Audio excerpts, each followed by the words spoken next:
എന്താ ഇവരെയൊക്കെ സ്മരിക്കാൻ കാരണം? വേറെ ആരെയും സ്മരിക്കാത്തത് എന്താണ് എന്ന് ചോദിക്കുന്നുണ്ടാവും. ഇവരെ സ്മരിക്കാൻ മാത്രമുണ്ട്. അതുകൊണ്ട് തന്നെയാണ് ഹിജറ 470 ജീരാൻ എന്ന ദേശത്ത് ജനിച്ച മഹാനുഭാവൻ ഹിജറ 561 അഥവാ 91ാമത്തെ വയസ്സിലാണ് ഈ ലോകത്തുനിന്ന് ഇവിടെ പറയുന്നത്. ജീവിതം മുഴുവനും ഒരു കറാഹത്ത് പോലും ചെയ്യാതെ സംശുദ്ധമായ ജീവിതം നയിച്ച ആളായി. ഞാൻ മുമ്പ് സൂചിപ്പിച്ചിട്ടുള്ളതാണ് പ്രഭാഷണങ്ങളിലൂടെ, അതുകൊണ്ട് ഞാൻ അതിലേക്ക് കൂടുതൽ കടക്കുന്നില്ല. മൊയ്തീൻ ഷെയ്ഖിനെ കുറിച്ച് തന്നെ ധാരാളം പറഞ്ഞിട്ടുണ്ട്. 18ാമത്തെ വയസ്സിൽ ബഗ്ദാദിന്റെ മണ്ണിലേക്ക് പോയി ഇൽമ പഠിക്കാൻ പോയി. 33 വർഷം ഇൽമ പഠിച്ച് എല്ലാ ഫന്നും പഠിച്ച് ഇൽമിൽ അങ്ങേയറ്റം അഗാധ ജ്ഞാനം നേടിയ മഹാനാണ് ബഹുമാനപ്പെട്ട മുഹീദ്ദീൻ ഷെയ്ഖ് റളിയല്ലാഹു അൻഹു. 33 വർഷം ഇൽമ പഠിച്ചത്. 5-8 വർഷം ഇൽമ പഠിച്ച ടീമല്ല, 33 വർഷം. അത് പഠിക്കുക തന്നെയാണ്, വേറെ പരിപാടിയൊന്നുമില്ല, കളിയും ചിരിയൊന്നുമില്ല, രാവും പകലും പഠിക്കുക. ഉസ്താദുമാർ ഒരുപാട് പേരുണ്ട്.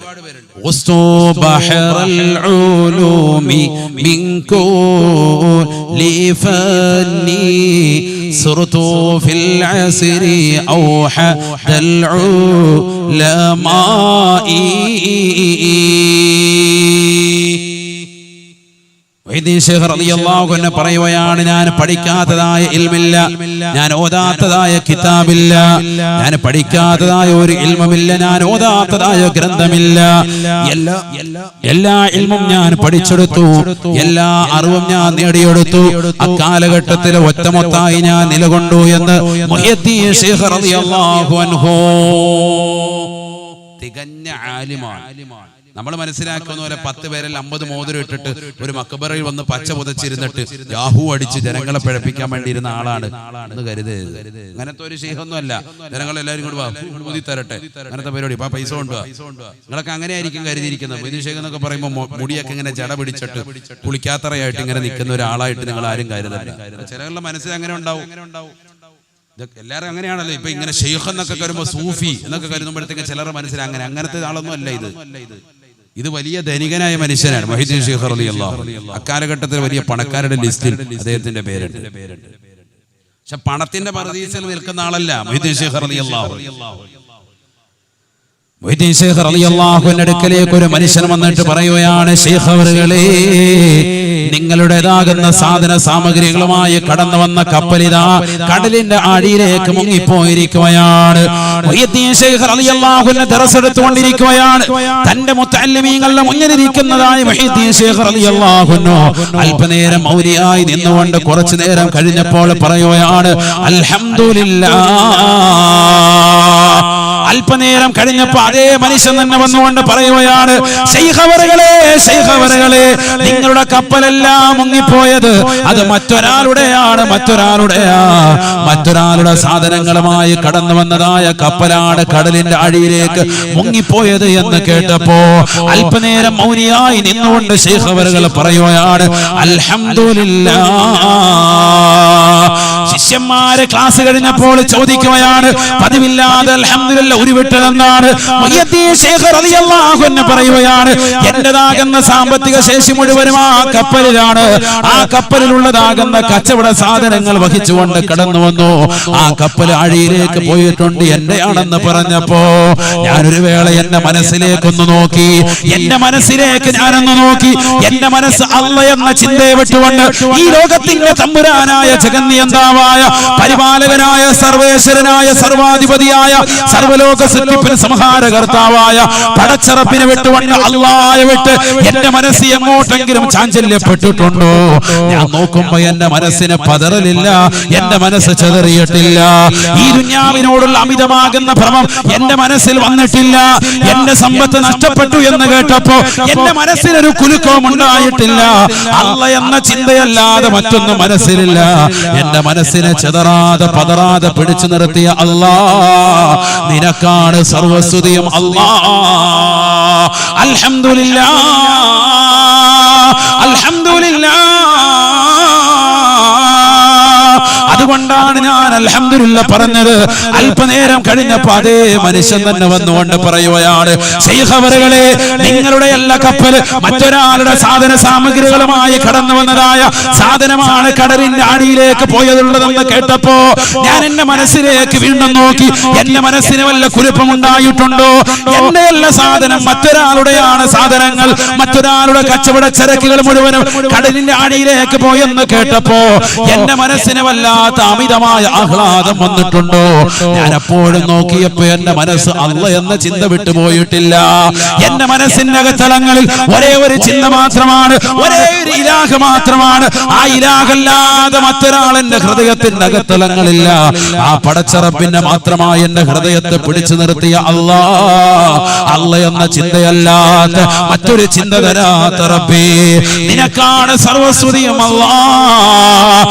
അൽഹംദുലില്ലാഹ് അൽഹംദുലില്ലാഹ്.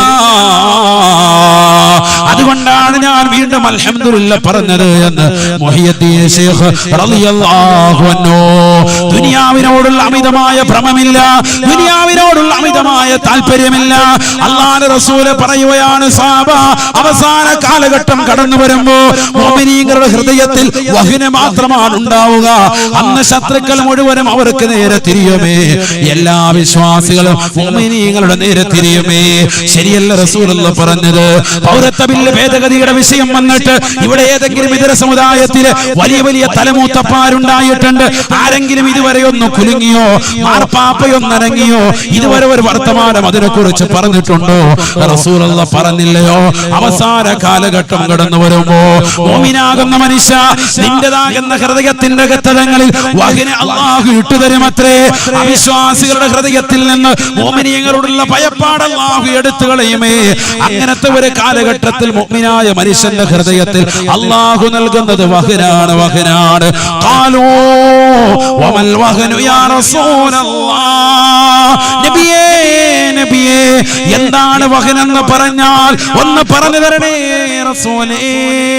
അല്ലാഹുവിന്റെ റസൂൽ പറയുകയാണ്, സ്വഹാബാ ഹുബ്ബു ദുനിയാ വകറാഹിയത്തുൽ മൗത്ത്. മരണത്തോടുള്ള വിരക്തിയാണ്, ദുനിയാവിനോടുള്ള താല്പര്യമാണ്. ഭൗതിക ലോകത്തിന്റെ ആഡംബര ആസ്വാദനങ്ങൾ കിട്ടാൻ മനുഷ്യൻ ഏതറ്റം വരെ പോകുന്ന ലോകമാണ്. സ്വന്തം മാതാപിതാക്കളെ കൊല ചെയ്യാൻ മടിയില്ലാത്ത യുഗത്തിലേക്ക് മക്കള് മാറുമത്രേ.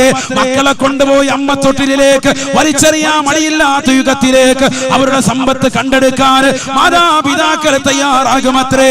സ്വന്തം സഹോദരങ്ങളെ അറുകുല നടത്താൻ സഹോദരിമാർ തയ്യാറാകുമത്രേ. സ്വന്തം സഹോദരിമാരെ കൊല ചെയ്യാൻ സഹോദരങ്ങൾ തയ്യാറാകുമത്രേ. അവസാന കാലഘട്ടത്തിന്റെ പ്രത്യേകതയാണ് മനുഷ്യന്റെ ഹൃദയത്തിൽ വഹ്ന മാത്രമാണ്, വഹ്ന മാത്രമാണ്. ദുനിയാവിനോടുള്ള പ്രേമമാ തീർന്നില്ല, മരണത്തോടുള്ള വിരക്തിയാണ് ഉണ്ടാവുക എന്ന് ഹബീബായ റസൂലുള്ളാഹി. നമുക്കൊക്കെ ദുനിയാവിനോടുള്ള പ്രേമമാണ്. മുഹയ്യിദ്ദീൻ ശൈഖ് റളിയല്ലാഹു അൻഹുവിനെ കുറ്റം പറയാൻ നമുക്കെന്ത് യോഗ്യതയാണ്? നമുക്കിന്ന് ദുനിയാവിന്റെ പളപളപ്പല്ലേ. എന്നാൽ മുഹയ്യിദ്ദീൻ ശൈഖ് റളിയല്ലാഹു അൻഹുവിന്റെ സർവ്വസമ്പത്തും കയറ്റി വന്നതാകുന്ന കച്ചവട കപ്പൽ താഴേക്ക് പോയി കടലിലേക്ക് പോയെന്ന് കേട്ടപ്പോ ശൈഖ് അവർ ലോകത്തോട് പറഞ്ഞത്, ഞാൻ എന്റെ ഹൃദയത്തിലേക്ക് നോക്കി അല്പനേരം മൗനിയായി പോയി. ശരിയാണ്, അല്പനേരം മൗനം ഞാൻ അവലംബിച്ചു. കാരണം ഞാൻ എന്റെ മനസ്സിലേക്കൊന്ന് നോക്കി. എന്റെ മനസ്സിന് വല്ല ചാഞ്ചല്യം ഉണ്ടായിട്ടുണ്ടോ? എന്റെ സാധന സാമഗ്രികൾ കയറ്റി വന്നതാകുന്ന കപ്പല് കടലിന്റെ അടിയിലേക്ക് പോയപ്പോ ഞാൻ എന്റെ ജീവിതത്തിൽ സമ്പാദിച്ച ദുന്യവിയായ സമ്പാദ്യം മുഴുവനും അല്ലാഹുവേ നഷ്ടപ്പെട്ടു പോകുന്നു എന്നോർത്ത് എന്റെ മനസ്സിന് വല്ല നഷ്ടബോധം ഉണ്ടായിട്ടുണ്ടോ? ഇല്ല എന്ന് തോന്നിയപ്പോൾ ഞാൻ പറഞ്ഞതാണ്, അൽഹംദുലില്ലാഹ് അൽഹംദുലില്ലാഹ്. അല്ലാഹുവിനാണ് സർവസ്തുതിയും, അഖിലസ്തുതിയും തമ്പുരാനാണ്, അഖിലസ്തുതിയും ജഗന്നിയന്താവാണ്. എന്റെ മനസ്സിനെ പതറാതെ ചിതറാതെ പിടിച്ചു നിർത്തിയ അല്ലാഹ് എന്ന ചിന്ത വിട്ടിട്ട് എന്റെ മനസ്സ് എവിടെയും പോയിട്ടില്ല. 91-ാമത്തെ വയസ്സ് വരെ ജീവിച്ച മഹാനാണ് മുഹയ്യിദ്ദീൻ ശൈഖ് റളിയല്ലാഹു അൻഹു. 33 വർഷം ബഗ്ദാദിന്റെ മണ്ണിൽ പോയി ഇൽമു പഠിച്ച് 51 വയസ്സ് വരെ ഇൽമു നുകർന്ന് 51-ാമത്തെ വയസ്സിൽ 4 പാവപ്പെട്ട സ്ത്രീകൾക്ക് ജീവിതം കൊടുത്തു. 4 പാവപ്പെട്ട സ്ത്രീകളെ വിവാഹം കഴിച്ചു. അതിലൂടെ 49 മക്കളെ അള്ളാഹു നൽകി. 27 ആൺമക്കളാണ്, 22 പെൺമക്കളാണ്. 27 ആൺമക്കളിൽ 14 ആൺമക്കളും ചെറുപ്പത്തിലെ മരണപ്പെട്ടു പോയി. 13 പേര് മാത്രമാണ് ബാക്കിയായത്. 22 മക്കളിൽ 22 പെൺമക്കളിൽ 21 ചെറുപ്പത്തിലെ മരണപ്പെട്ടു പോയി. ഒരൊറ്റ പെൺകുട്ടി മാത്രമാണ് ജീവിച്ചിരുന്നത്. അഥവാ 49 മക്കളിൽ 35 മക്കളും ചെറുപ്പത്തിലെ മരണപ്പെട്ടു പോയി. അള്ളയെ ചിന്തിച്ചുകൊണ്ട് കഴിഞ്ഞതുകൊണ്ട് മക്കൾ മരണപ്പെടുമ്പോഴും അൽഹംദുലില്ലാഹ് അള്ളാഹുവിന് സർവസ്തുതിയുമെന്ന് പറയാൻ മുഹിയുദ്ദീൻ ശൈഖ് റളിയല്ലാഹു അൻഹു കഴിഞ്ഞവത്രേ. ചെറുപ്പത്തിലെ മരണപ്പെട്ടു പോയ മക്കളാണ് 35. ബാക്കി 14 മക്കളാണ് ശൈഖ് അവറുകൾക്ക് ബാക്കിയായി വലുതായി നിലകൊണ്ടത്. 49 മക്കളിൽ 35 പേരും ചെറുപ്പത്തിലെ മരണപ്പെട്ടു പോയി. അപ്പോഴൊക്കെ സഹിച്ചും ക്ഷമിച്ചും നിലകൊണ്ടു, ക്ഷമ അവലംബിച്ചു മുഹീദ്ദീൻ ശൈഖ് റളിയല്ലാഹു അൻഹു. ഇത് ചെറിയൊരു ബുദ്ധിമുട്ടുണ്ടായുള്ളൂ. മകനൊന്ന് പന്ത് കളിച്ചപ്പോൾ കാലൊന്ന് ചെറുതായിട്ട് പഠിച്ചവനെ നമുക്ക് മാത്രം ഇത് എന്നിട്ടുള്ള നെഞ്ചത്തടിയ. അള്ളാഹു നമ്മളെ കാക്കട്ടെ. സഹിക്കാനും ക്ഷമിക്കാനും പൊറുക്കാനും നമ്മൾ തയ്യാറല്ല. എന്തെങ്കിലും ബുദ്ധിമുട്ടുണ്ടാവുമ്പോൾ വാവിട്ട് നിലവിളിക്കുക. ക്ഷമിക്കണം, നമ്മൾ സഹിക്കണം. അള്ളാഹു തൗഫീഖ് നൽകട്ടെ. വിഷമങ്ങളൊക്കെ സഹിക്കാൻ തയ്യാറാണ് നമ്മൾ. ليس منا من ضرب الخدود وشق الجيوب. പോക്കറ്റ് വലിച്ചു കീറുകയും കവളത്തടിച്ചുകൊണ്ട് വിലപിക്കുകയും ചെയ്യുന്നവർ, ദുരിതങ്ങൾ വരുമ്പോ വിപത്തുകൾ വരുമ്പോ പോക്കറ്റ് വലിച്ചു കീറുകയും കവളത്തടിക്കുകയും ചെയ്യുന്നവർ നമ്മളിൽ പെട്ടവനല്ല, മുസ്ലിമിന്റെ ശൈലിയല്ല എന്ന് ഹബീബായ റസൂലുള്ളാഹി. അതുകൊണ്ട് മുഹീദ്ദീൻ ശൈഖിനെ നമ്മൾ വിമർശിക്കാൻ നിൽക്കണ്ട. ഇതിനൊന്നും ആളായിട്ടില്ല. ആദ്യം മനസ്സിലായിക്കോ.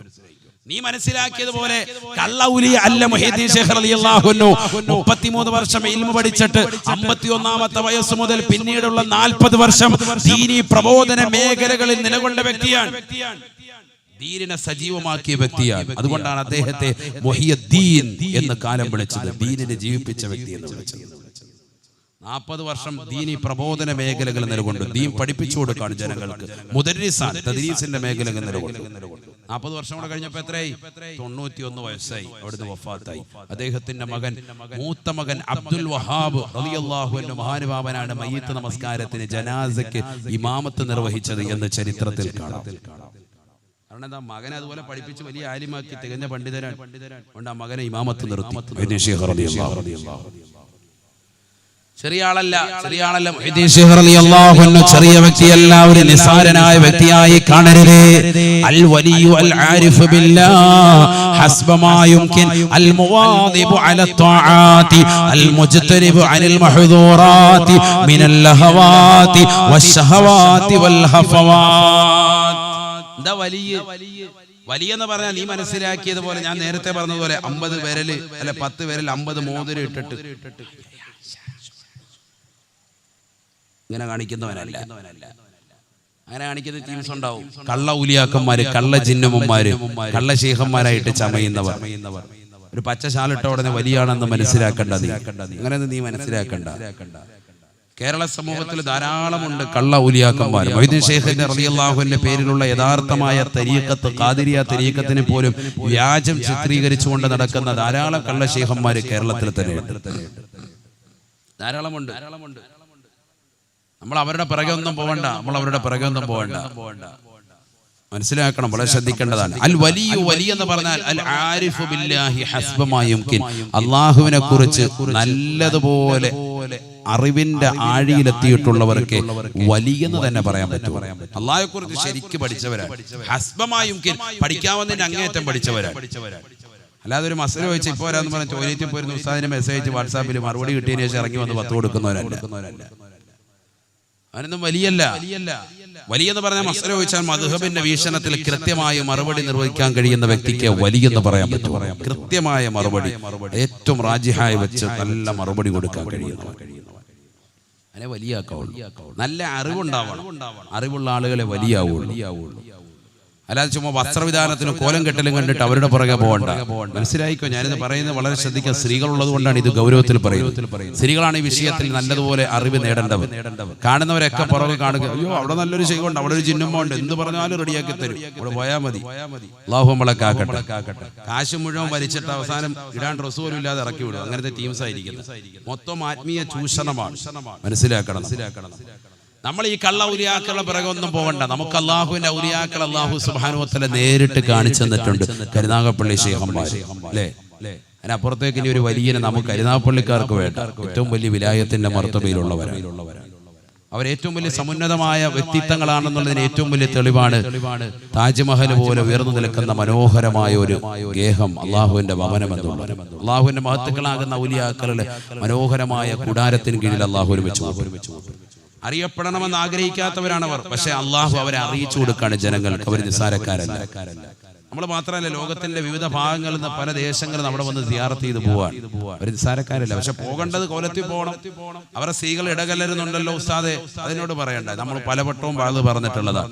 ഇടകലരാൻ പാടില്ല, മാന്യമായ രീതിയിൽ പോകണം, മാന്യമായ വസ്ത്രം ധരിച്ചു പോകണം.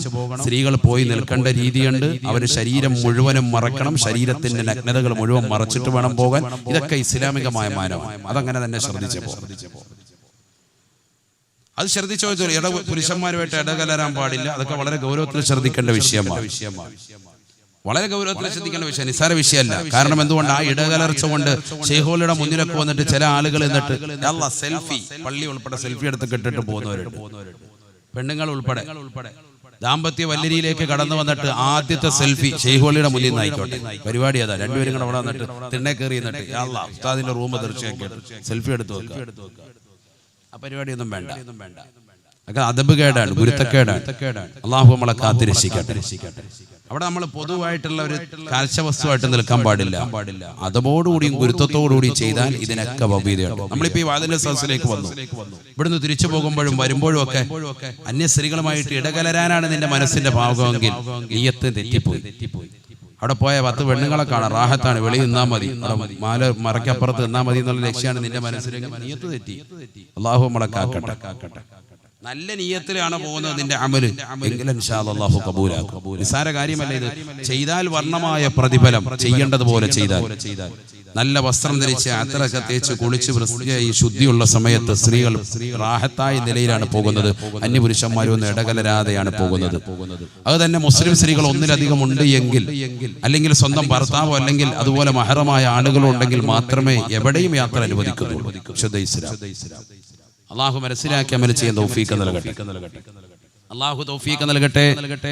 ലക്ഷ്യങ്ങൾ അള്ളാഹു നിറവേറ്റി തരട്ടെ. 4ാമത്തെ ഘട്ടത്തെ പറ്റി റസൂലുള്ളാഹി പറയുകയാണ്, ആലമുൽ ഹശ്റാണ്, ആലമുൽ ഹശ്റാണ്.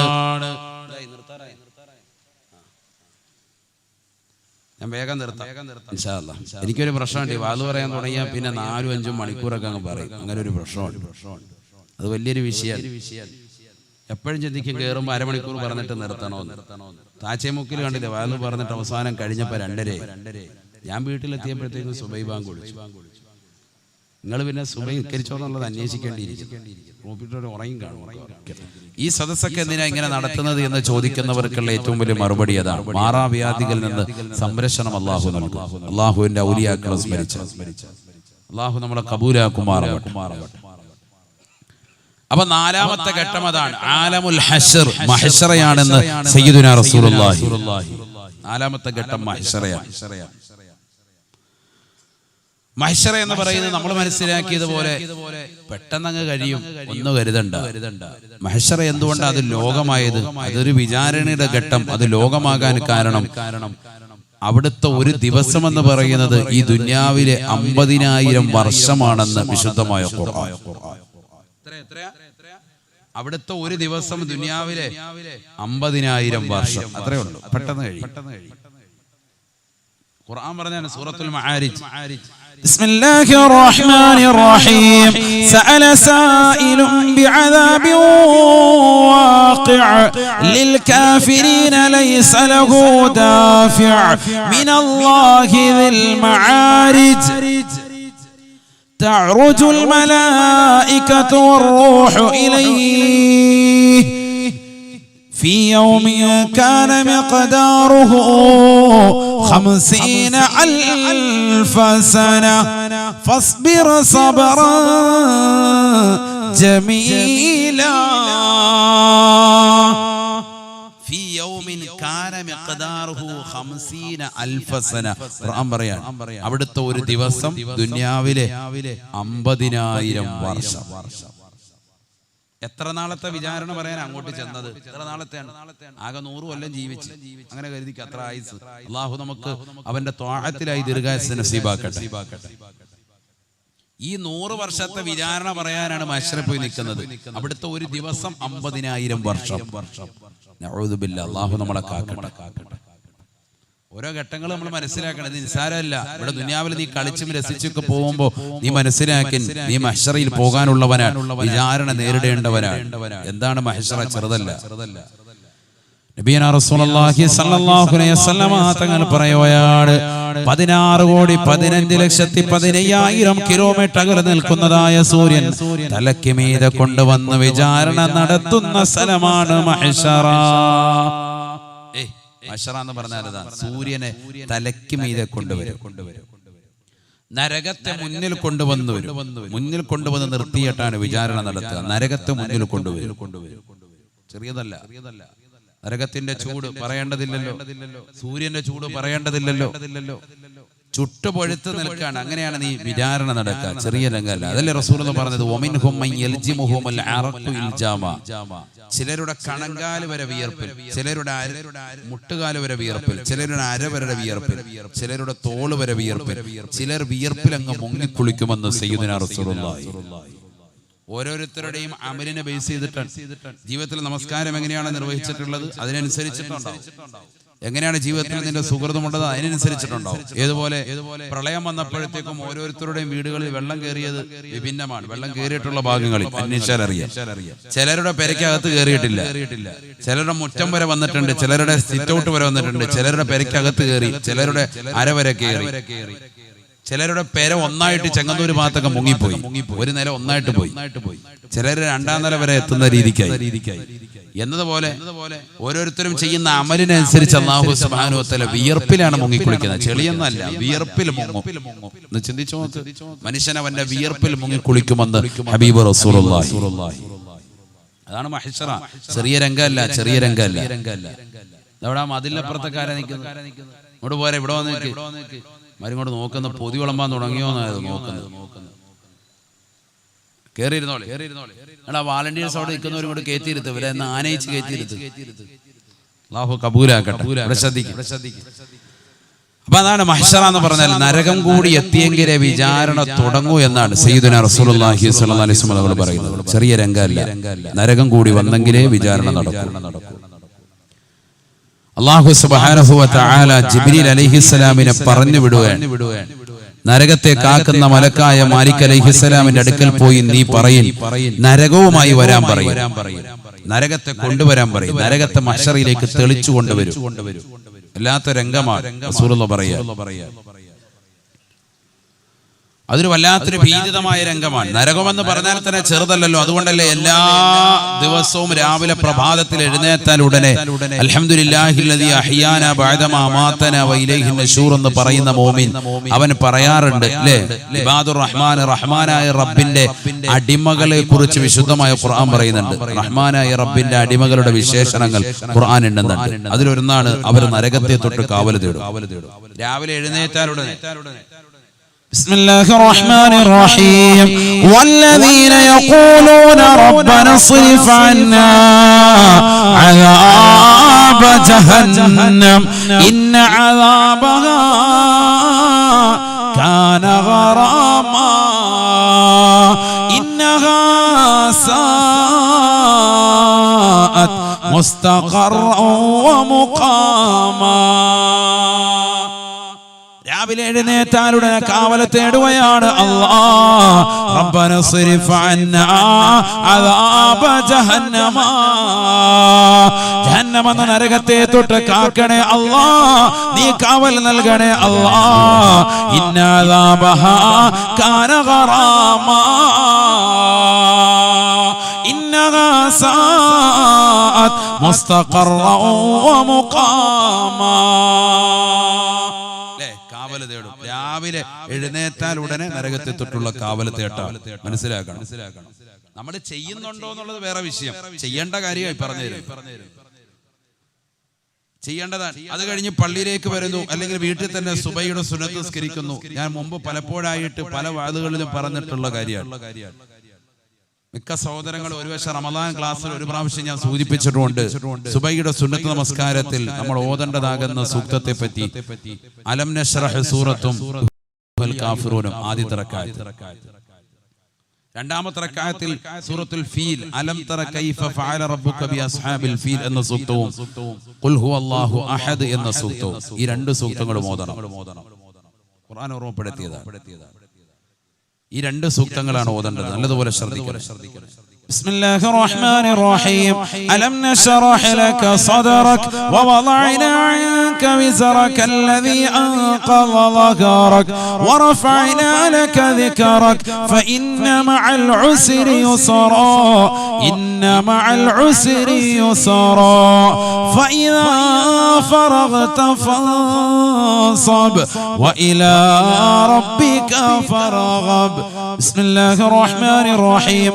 ഖുൽ യാ أيها الكافرون لا أعبد ما تعبدون ولا أنتم عابدون ما أعبد ولا أنا عابد ما عبدتم ولا أنتم عابدون ما أعبد لكم دينكم ولي دين. ഒന്നാമത്തെ റക്അത്തിൽ ഈ രണ്ട് സൂറത്ത് മനസ്സിലായല്ലോ. അലം നശ്റഹ് സൂറത്തു ഖുൽ യാ അയ്യുഹൽ കാഫിറൂൻ ഫാത്തിഹയ്ക്ക് ശേഷം സുബഹിയുടെ സുന്നത്തിൽ ഓതേണ്ട സൂക്തങ്ങളാണ് ഈ പറയുന്നത്. അത് കഴിഞ്ഞ് സുജൂദ് കഴിഞ്ഞ് രണ്ടാമത്തെ സുജൂദ് കഴിഞ്ഞ് നേരെ വരുന്നു ഫാത്തിഹ ഓതുന്നു കൈകെട്ടി. ഫാത്തിഹയ്ക്ക് ശേഷം വീണ്ടും രണ്ട് സൂറത്ത്. ബിസ്മില്ലാഹിർ റഹ്മാനിർ റഹീം. അലം തറ കൈഫ ഫഅല റബ്ബുക ബി അസ്ഹാബിൽ ഫീൽ അലം യജ്അൽ കൈദഹും ഫീ തദ്ലീൽ വഅർസല അലൈഹിം طيرا അബാബീൽ തർമീഹിം بحجارة من سجيل فجعلهم كعصف مأكول. بسم الله الرحمن الرحيم. قل هو الله أحد الله الصمد لم يلد ولم يولد ولم يكن له كفوا أحد. ഈ രണ്ട് സൂറത്ത് ഇത് നിത്യമാക്കണം. ഇത് നിത്യമാക്കിയാൽ എന്താ കിട്ടുന്ന നേട്ടം? സുബഹിയുടെ സുന്നത്ത് നമസ്കാരത്തിൽ ആരെങ്കിലും ഈ രണ്ട് സൂക്തങ്ങൾ ഓതി നമസ്കരിച്ചാൽ റസൂലുള്ളാഹി പറയുന്നു, അവൻ അന്നത്തെ ദിവസം ഒരു ബുദ്ധിമുട്ടോ ഒരു വേദനയോ വേദനാജനകമാകുന്ന ഒരു പ്രയാസകരമാകുന്ന എന്തെങ്കിലും കേൾക്കേണ്ട അവസ്ഥയോ ഉണ്ടാവൂല. എല്ലാ ബുദ്ധിമുട്ടുകളിലും സംരക്ഷണം ഉണ്ടാവും. അല്ലാഹു തൗഫീഖ് തരട്ടെ. രാവിലെ സുബഹിയുടെ സുന്നത്ത്, സുബഹിക്ക് ബാങ്ക് വിളിച്ചു കഴിഞ്ഞ് ഫർളിന് മുമ്പുള്ള രണ്ടറക്കാത്ത് സുന്നത്തിനെ പറ്റിയാണ് ഈ പറയുന്നത്. സുബഹിയുടെ രണ്ടറക്കാത്ത് സുന്നത്ത്. റവാത്തിബ് സുന്നത്തുകൾ നമുക്കറിയാം. ഫർള് നമസ്കാരങ്ങൾക്ക് മുമ്പും ശേഷവുമുള്ള സുന്നത്തുകൾക്കാണ് എന്ത് പറയുക? റവാത്തിബ് സുന്നത്ത് എന്ന് പറയാം. അങ്ങനത്തെ റവാത്തിബ് സുന്നത്തുകൾ വെച്ച് ഏറ്റവും ശ്രേഷ്ഠമായ സുന്നത്ത് നമസ്കാരമാണ് ഏത്? ഏത്? സുബഹിക്ക് ഈ രണ്ടറക്കാത്ത് സുന്നത്ത് നമസ്കാരം. കളയാൻ പാടില്ല ഒരിക്കലും. വളരെ ശ്രേഷ്ഠമായ സുന്നത്താണ്. ഇത് കേൾക്കുന്നവരിൽ പകുതി ചിലപ്പോൾ അങ്ങനത്തെ ആയിരിക്കും. സുബഹി കരിച്ചിട്ട് വർഷങ്ങളായി, റമളാനിൽ കരിച്ച എന്നാണ് തൈക്കാവിലൊന്ന് പോയത്. അങ്ങനത്തെ ടീമോത്സവനോട് പറഞ്ഞിട്ട് കാര്യമില്ല. സുബഹി നിസ്കരിക്കാത്ത താത്താട് വാല് പറഞ്ഞിട്ട് വല്ല കാര്യമുണ്ടോ? സുബഹിയുടെ സുന്നത്തിനെ പറ്റി വാല് പറഞ്ഞിട്ട് എന്ത് സുബഹിയുടെ സുന്നത്ത്? അതുകൊണ്ട് കാര്യമില്ല. സുബഹിയുടെ സുന്നത്ത് നിസ്കാരം വളരെ ശ്രേഷ്ഠതയാണ്. അല്ലാഹു തൗഫീഖ് നൽകട്ടെ. قال رسول الله صلى الله عليه وسلم من صلى سنتي الصبح بألم ألم لم يجده في ذلك اليوم ألم صدق رسول الله. സുബഹിയുടെ രണ്ട് റക്അത്ത് സുന്നത്ത് നമസ്കാരം അലം അലം എന്ന് തുടങ്ങുന്ന സൂക്തം കൊണ്ട് ആര് നമസ്കരിച്ചിട്ടുണ്ടോ അന്നത്തെ ദിവസം ഒരു വേദനാജനകമായ ഒന്നും തന്നെ അവൻ ഉണ്ടാവുകയില്ല എന്ന് ഹബീബുനാ ഷഫീഉനാ റസൂലുള്ളാഹി. അള്ളാഹു തൗഫീഖ് നൽകട്ടെ. അമലിന് വേണ്ടിയുള്ളതായി പറഞ്ഞത്. നമ്മളൊരു വാതിന് വന്നിട്ട് തിരിച്ചു പോകുമ്പോൾ ജീവിതത്തിൽ അമലിന് എന്തെങ്കിലും കിട്ടണം, അതിനായി പറഞ്ഞു. അള്ളാഹു തൗഫീഖ് തരട്ടെ. എന്നിട്ട് എന്താ വേണ്ടത്? എന്നിട്ട് പിന്നെ തഹജ്ജുദ് നമസ്കരിച്ച ആളുകൾക്ക് ഒരു കടത്തം വലതുവശം ചെരിഞ്ഞ് പറഞ്ഞിട്ടുണ്ട് ഹബീബ് റസൂലുള്ളാഹി. തഹജ്ജുദ് നമസ്കരിച്ചവർക്കും ഉണ്ട്, അതല്ലാത്തവർക്കും ഉണ്ട് എന്ന് പണ്ഡിതന്മാര് പറഞ്ഞിട്ടുണ്ട്. അല്ലാത്തവർക്കും ചെയ്യാം. വലതുവശം ചേരുന്നിട്ട് വലത് കൈ കവിളിത്തടത്തിലേക്ക് ഇങ്ങനെ ചേർത്ത് വെച്ചിട്ട് ഒരു ചെറിയൊരു കടത്തം. അവിടെ കിടന്ന് ഉറങ്ങി 8 മണിയാകുമ്പോൾ എഴുന്നേറ്റ് പോകാനല്ല. ചിലപ്പോൾ അങ്ങനെ ഉണ്ട്, ഒറ്റ ഉറക്കം. ചിലർ അങ്ങനെ ചെയ്യരുത്. നാളെ മുതൽ തൈക്കാവി ചെന്നിട്ട് എല്ലാവരും നീണ്ടു വരുന്ന കടക്കുക. എന്താ പരിപാടി? ഉസ്താദ് പറഞ്ഞായിരുന്നില്ല കടക്കണമെന്ന്. അതുകൊണ്ട് നമ്മൾ തലയണയായിട്ട് വന്നേക്കുക, കാര്യമായിട്ട് കടക്കുക. വേണ്ട, ചെറിയൊരു കടത്തം വലത് കവിളിത്തടത്തിലേക്ക് ഇങ്ങനെ കൈ ചേർത്ത് വെച്ചിട്ട് ഒരു കടത്തം. എന്തിനാ കടക്കുന്നത്? ഒരു ദുആ ചെയ്യണം അവിടെ. എന്താ ദുആ? നരകത്തെത്തിട്ടുള്ള കാവല് തേട്ടം. അത് പറയാനാണ് ഞാനിത് പറഞ്ഞത്. രാവിലെ എഴുന്നേറ്റപ്പോൾ കാവല് തേടിയതാ നരകത്തെ തൊട്ട്. റബ്ബന സ്രിഫ് അന്നാ അദാബ ജഹന്നം ഇന്ന അദാബഹ കാന ഗറാമ ഇന്നഹാ സഅത മുസ്തഖറൻ വമുഖാമ. ദുആ ഇരുന്നതാ. അതിനുശേഷം പള്ളിയിലോട്ട് വന്നു. എന്നിട്ട് അവിടെ സുന്നത്ത് നിസ്കാരം നിർവഹിച്ചു. എന്നിട്ട് വലതുവശം തിരിഞ്ഞ് കടന്നിട്ട് അവിടെയും വീണ്ടും ദ്വാരക്ക എന്ത്? അല്ലാഹുമ്മ بحق جبريل وميكائيل وعزرائيل وحملة العرش ومحمد صلى الله عليه وسلم اللهم أجرني من النار. ജിബ്രീലിന്റെ ബറക്കത്ത് കൊണ്ട്, മീകായിലിന്റെ ബറക്കത്ത് കൊണ്ട്, ഇസ്രാഫീലിന്റെ ബറക്കത്ത് കൊണ്ട്, അസ്റായിലിന്റെ ബറക്കത്ത് കൊണ്ട്, അല്ലാഹുവിന്റെ അർശിനെ വലയം ചെയ്യുന്ന മലായികത്തിന്റെ ബറക്കത്ത് കൊണ്ട്, കാരുണ്യത്തിന്റെ കരസ്പർശം കൊണ്ട് മാലോകരുടെ മനതലങ്ങളെ മദീനയിലേക്ക് മാടി വിളിച്ച ഹബീബ് മുഹമ്മദ് മുസ്തഫ സല്ലല്ലാഹു അലൈഹി വസല്ലമ തങ്ങളുടെ ഹഖ് ജാഗ് ബറക്കത്ത് കൊണ്ട് അല്ലാഹുമ്മ അജ്റിനി മിനന്നാർ. അല്ലാഹുമ്മ അജ്റിനി മിനന്നാർ. എന്നെ നീ നരകത്തെ തൊട്ട് കാക്കണേ അല്ലാഹ്. നരകത്തെ തൊട്ട് കാക്കണേ അല്ലാഹ്. 3 പ്രാവശ്യം ഈ ദുആ ആവർത്തിക്കണം. ഏതാ ദുആ? എല്ലാവരും ചൊല്ലിക്ക. അല്ലാഹുമ്മ. ഉറക്കം പറ. എന്താ വേണ്ടത്? അല്ലാഹുമ്മ ബിഹഖി ജിബ്രീല وميكائيل وإسرافيل وعزرائيل وحملة العرش ومحمد صلى الله عليه وسلم اللهم أجرني من النار. 3 പ്രാവശ്യം ദുആ. നരകത്തെ തൊട്ടുള്ള കാവല് തേട്ടം. നേരം വെളുത്തിട്ടില്ല, അതിനു മുമ്പേ തുടങ്ങി പരിപാടി. എന്നിട്ട് പള്ളിയിൽ പോവാൻ അല്ലേ? സുന്നത്ത് നിസ്കാരം എവിടെയാ വേണ്ടത്? വീട്ടിൽ. പരമാവധി വീട്ടിൽ നമസ്കരിക്കണം. ഇനി അതല്ല, വീട്ടിൽ നിസ്കരിച്ചു കഴിഞ്ഞാൽ പിന്നെ അവിടെ തന്നെ ഫർള് നിസ്കരിച്ചിട്ട് മാറി കിടക്കുന്ന ഹൈവാനാണെങ്കിൽ പള്ളി പോകുന്നത് തന്നെ അല്ലേ. ചിലപ്പോൾ വീട്ടിൽ കരിക്കാൻ പറഞ്ഞാൽ മുസല്ല വിരിച്ചില്ലേ, അവിടെ തന്നെ അടക്കം ചെറിയൊരു ക്ഷീണമുണ്ട്, പിന്നെ അവിടെ തന്നെ അങ്ങ് ചായും. അങ്ങനെ വേണ്ട. അങ്ങനെയാണ് പള്ളിയിൽ തന്നെ വെക്കും. വീടുകളെ നിങ്ങൾ ശ്മശാനമാക്കരുത് എന്ന് സയ്യിദുനാ റസൂലുള്ളാഹി. لا تجعلوا بيوتكم مقابرا لا تجعلوا بيوتكم مقابرا. വീടുകളെ നിങ്ങൾ ശ്മശാനമാക്കരുത്, മൂകമായ അന്തരീക്ഷമാക്കരുത്. വീട്ടിൽ സുന്നത്ത് നമസ്കരിക്കണേ, വീട്ടിൽ വിശുദ്ധമായ ഖുർആൻ പാരായണം ചെയ്യണേ. ഇശാ മഗ്രിബിനിടെ യാസീൻ ഓതിയിരുന്ന ഉമ്മമാരില്ലായിരുന്നല്ലോ, ഇദാ സൂറത്ത് ഓതിയിരുന്നവരില്ലയോ, സൂറത്തുൽ മുൽക്ക് പാരായണം ചെയ്തവരില്ലയോ, മാലമൗലിദുകൾ പാരായണം ചെയ്തവരില്ലയോ, റാത്തീബുകൾ കൃത്യമായി വീട്ടിൽ പാരായണം ചെയ്തതായ ഉമ്മമാരില്ലയോ. ഇന്ന് സിനിമയുടെ ലോകത്താണ്, ഇന്ന് സിനിമയുടെ ലോകത്താണ്. ഇന്ന് അല്ലാഹുവിന്റെ ഔലിയാക്കളെ വേണ്ട, അല്ലാഹുവിന്റെ മഹാരഥന്മാരെ വേണ്ട, എല്ലാം ബിദ്അത്തായി തള്ളിയിരിക്കുകയാ. നഊദു ബില്ലാഹ്. നമ്മുടെ വാപ്പയും അമ്മമാരും കാഫിരീങ്ങളാണോ? അവർ മോശപ്പെട്ട മുശ്രിക്കീങ്ങളാണോ? അവർ വിശുദ്ധമായ ഖുർആൻ ഓതിയവരല്ലേ? അവർ മാലമൗലിദുകൾ ഓതിയവരല്ലേ? അവർ പ്രസവത്തിന്റെ സമയത്ത് ഹോസ്പിറ്റലിലേക്ക് മക്കളെ കൊണ്ടുപോയി വിടുമ്പോ വീട്ടിലിരുന്ന് കൊണ്ട് നഫീസത്ത് മാല പാരായണം ചെയ്തതായ ഉമ്മമാര് കരുനാഗപ്പള്ളിയിൽ ഉണ്ടായിരുന്നില്ലയോ? മാലമൗലിദുകൾ പാരായണം ചെയ്ത ഉമ്മമാരുണ്ടായിരുന്നില്ലയോ? മുഹയ്യദ്ദീൻ ശൈഖ് റളിയല്ലാഹു അൻഹുവിന്റെ പേരിൽ നേർച്ച നേർന്നിരുന്ന മഹാരഥന്മാരായ ആളുകൾ ഉണ്ടായിരുന്നില്ലയോ? ചെറിയ കൂലിയല്ല ഉമ്മ, ചെറിയ കൂലിയല്ല വാപ്പ. അല്ലാഹുവിന്റെ ഔലിയാക്കളെ നിഷേധിക്കരുത്. ആ മഹത്തുക്കൾ കാണിച്ചു തന്ന മാതൃക അത് പരിശുദ്ധമായ ഇസ്ലാമിന്റെ മാതൃകയാ. അതെല്ലാം തള്ളിയിട്ട് ഇന്നതാ മാലമൗലിദുകളെ വിമർശിച്ചപ്പോ, ഖുർആൻ ഓതുന്നതിനെ വിമർശിച്ചപ്പോ, ഒരാൾ മരണപ്പെട്ടാൽ മരണ വീട്ടിൽ ഖുർആൻ ഓതണ്ട എന്ന് പറഞ്ഞപ്പോൾ ഇന്നും 10-20 പത്രങ്ങൾ ഇറക്കിയിട്ട് വിശുദ്ധമായ ഖുർആനിന് പകരം പത്രം വായിക്കുകയല്ലയോ? ആർക്കും പ്രശ്നമില്ല. അള്ളാഹുവിന്റെ കലാമോദി മരണപ്പെട്ട വ്യക്തിക്ക് വേണ്ടി ഹദിയ ചെയ്തപ്പോ അതിനെ എതിർത്തതായ ആളുകളല്ലയോ? നഊദു ബില്ലാഹ്. ഇന്ന് വാപ്പ മരിക്കുമ്പോ 10 പേര് ഒരു ഫാത്തിഹ പോലും ഓതാനില്ല. അവസ്ഥ അവിടെ മാറി. 10 പേര് ഫാത്തിഹ ഇല്ല, പിന്നെന്താ 10 പേര് പത്രം വായിച്ചു തരും.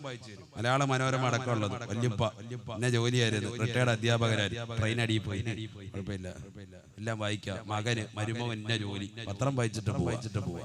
50 പത്രം വായിക്കുന്നതിന് ഒരു കുഴപ്പമില്ല ആർക്കും. ഒരു ഫാത്തിഹ ഇല്ലാതാക്കി. അവിടെ ഓതേണ്ട ഒരു സൂറത്ത് ഒന്നുമില്ല, ഇതൊന്നുമില്ല. ഇന്നിപ്പോ ഈ നന്മകളൊക്കെ എടുത്തു കളഞ്ഞപ്പോ എന്തായി? മൊത്തം തിന്മകളായി മൊത്തം, അല്ലേ? ഷാമകരിമേനൊരു പണ്ട് യാസീനും വാക്യയും ഒക്കെ ഓതി മലമൊരുതൊക്കെ ഓതിക്കൊണ്ടിരുന്ന വീട്ടിൽ നിന്ന് ഇപ്പൊ എന്താ? തസ്ബീഹ് ഉണ്ട് കയ്യിൽ, റിമോട്ടാന്ന് പറഞ്ഞു. അല്ല, സൂര്യ TV, ഏഷ്യാനെറ്റ്, റഷ്യ, മറ്റോ അങ്ങോട്ട് മാറ്റി കളിക്കും. എന്നെ പരിപാടി ചാനലുകളുടെ കൂമ്പാരം 700-800 ചാനലാണ്. മാറ്റി നടുവ് വിളിക്കും. കളി കണ്ട് കൊതി തീരുന്നില്ല. ലോകം അങ്ങനെ മാറി. എവിടെ പോയി? സമൂഹം എവിടെ പോയി? അള്ളാഹു നമ്മളെ കാത്ത് രക്ഷിക്കട്ടെ.